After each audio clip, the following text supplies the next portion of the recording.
Assalamualaikum warahmatullahi wabarakatuh. Halo semuanya, perkenalkan saya Dr. Aryo Bimo Hanggono SPOG. Saya merupakan salah satu peserta pelatihan AFB MSc yang diadakan oleh SS Management.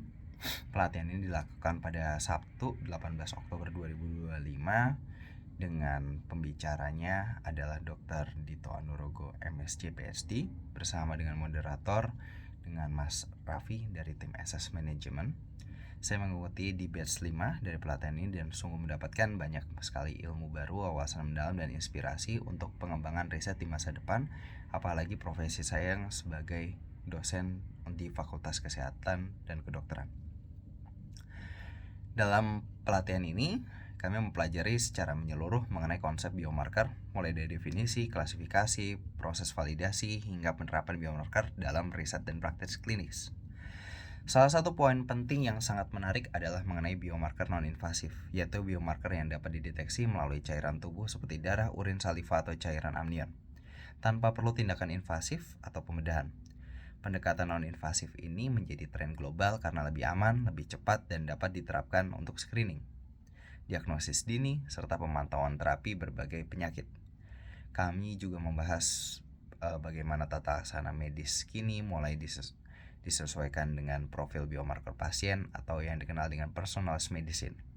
Dengan memahami biomarker yang spesifik, dokter dapat memilih terapi yang paling efektif, meminimalkan efek samping, dan meningkatkan kebersihan pengobatan. Perkembangan biomarker di dunia kedokteran, terutama di Indonesia, yang kini mulai bergerak cepat, dapat kita lihat dari banyaknya laboratorium dan pusat riset yang telah mengembangkan biomarker untuk kanker, penyakit autoimun, dan infeksi dengan potensi besar untuk dilakukan penelitian secara klinis. Contohnya biomarker kanker seperti CA125, CA-HER2, dan BRCA digunakan untuk deteksi, prediksi, dan pemantauan terapi kanker. Biomarker autoimun seperti ANA, anti-dsDNA, dan anti-CCP membantu menegakkan diagnosis lupus atau rheumatoid arthritis lebih cepat dan akurat. Biomarker infeksi seperti CRP, prokalsitonin, dan marker molekuler lainnya kini menjadi panduan penting dalam membedakan infeksi bakteri dan virus serta menentukan kapan antibiotik benar-benar diperlukan. Kedepan perkembangan biomarker dan akan semakin pesat dengan kemajuan teknologi omik seperti genomik, proteomik, metabolomik, dan nanoteknologi yang memungkinkan deteksi penyakit secara presisi bahkan sebelum gejala muncul. Kolaborasi lintas disiplin adalah hal yang penting, di mana ada dokter, farmasi, bioteknologi, dan teknik bekerja sama untuk mempercepat inovasi biomarker di Indonesia agar mampu bersaing di level global. Saya sangat merekomendasikan agar pemerintah, lembaga riset, institusi pendidikan terus mendukung kegiatan pelatihan semacam ini dan juga penelitian-penelitian mengenai biomarker ke depannya. Dukungan kebijakan, pendanaan riset, serta penguatan infrastruktur laboratorium biomarker sangat penting agar Indonesia dapat menjadi pusat pengembangan kedokteran presisi berbasis biomarker di Asia Tenggara. Untuk kesan saya selama pelatihan ini, penyampaiannya sudah baik dan juga dipandu oleh moderator yang baik.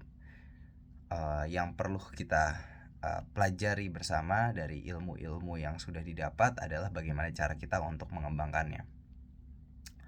Untuk teman-teman sejawat dokter, dosen, peneliti, mahasiswa, dan seluruh insan akademik di bidang kesehatan, kedokteran, farmasi, keperawatan, kebidanan, biokimia, bioteknologi, biomedis, nanoteknologi, mari ikuti pelatihan-pelatihan seperti ini. Dalam hal ini ada pelatihan FMSc batch berikutnya. Ini adalah kesempatan berharga untuk memahami biomarker secara mendalam dan menerapkan dalam riset maupun praktek profesional supaya kita tidak dianggap telat ilmu pengetahuan kita dan lebih update tiap hari dibandingkan hari-hari sebelumnya dan kita tidak kalah bersaing dengan dunia internasional. Mari tingkatkan literasi sains dan kualitas riset Indonesia menuju arah kedokteran presisi dan evidence-based medicine yang sesungguhnya.